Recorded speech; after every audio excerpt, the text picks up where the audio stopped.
So now we're grinding up the pork, and it's got some fat on the back here and meat going down right now. So it's 2 pounds of pork to 10 ounces of fat. We're just using the whole fat bag on this one. So that's the deal. As you can see, we're moving away at it, grinding away at it, whatever. All right, so there's the first pass through. Now we're going to do the second pass through on this one more time to mix it. I'm going to mix it by hand and then send it through. Okay, so here we are processing it. That was first batch. You can see how much more stringy it's coming out. You always want to process it at least twice or more. So you can see this is the final product. We're going to wait. That's just my wife throwing things at me. The whole grinder just attachment. I told her to stop touching it, and she just threw it across the room basically as it flew off the machine. Anyway, that's normal for her. Here's the finished product. Yep, a little excitement in my life. My heart just jumped. And then I'll tell you the weights on this. Okay, so oddly enough, both of these are at 1.85, so it's basically 1.9, give or take. Just rounding up, you know. Round down, up, whatever. They're identical. So the weights of what the bags say versus this are different. Yes, I took the tare weight out of this as well. So let's figure this out. All right, so there must have been a misweigh on the bags when we originally bagged it up. Sometimes, you know, the scale's a little off and funky. Everything today is made in China, so I have to take that into consideration unless it just got translated wrong. But we're basically at 3 pounds 1 ounce when we should have had at 2 pounds is 32 ounces plus 10 is 42 ounces, and that extra weight is 17 ounces plus 32 is actually 49 ounces.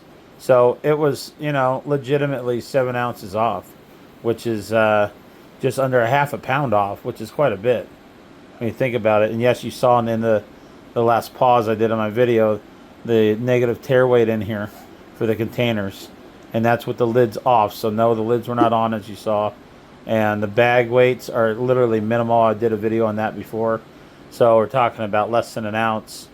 So I don't know why it would be that far off, but anyway, we got to go with what we got. It would have been nice hindsight have weighed the bags out now, because it's harder to do the math on it. But we'll just base the math off of the original amount to give you an idea what it was at.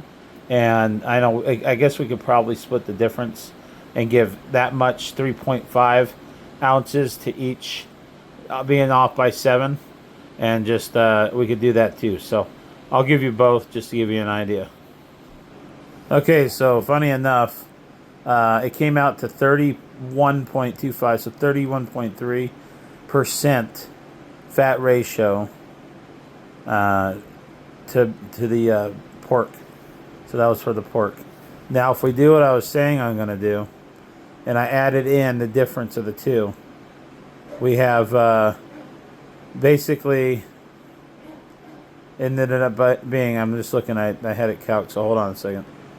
Okay, so I had to erase the math. So if I split the difference on that 7 ounces by weight, and I just put 3.5 ounces on each one to the meat versus the fat, that comes out to 38, exactly the same with the beef. So I got a pretty good eye for it at 38%. So again though, I use the whole bag on the, I have to disclaim, of course, all the fat on the pork. So I use the whole bag versus the other one was all eyeballed. And it still came out the same though, funny enough.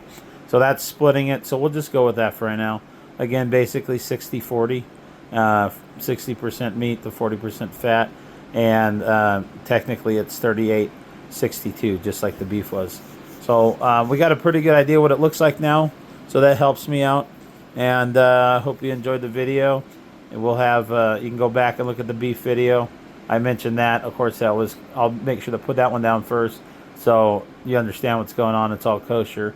Get yourself a nice KitchenAid refurbished mixer. God rest his soul, my dad, but when he was alive, 1 year for my birthday, I've had this many years now, he asked what I wanted, and I told him forever I wanted a KitchenAid mixer. So what I did is I got the KitchenAid mixer, and I got a refurbished one. Again, you don't need brand new. And you know, it was way cheaper for those of you that are on a budget, and it came with a nice big bowl and some attachments. So that's where we're at, and that's the best way to go. And the attachments for the meat grinder, for like making sausages, all that's super cheap on Amazon. You don't need the fancy metal ones. You can go plastic, and it's like half the price. You can go metal if you want to splurge. That's up to you.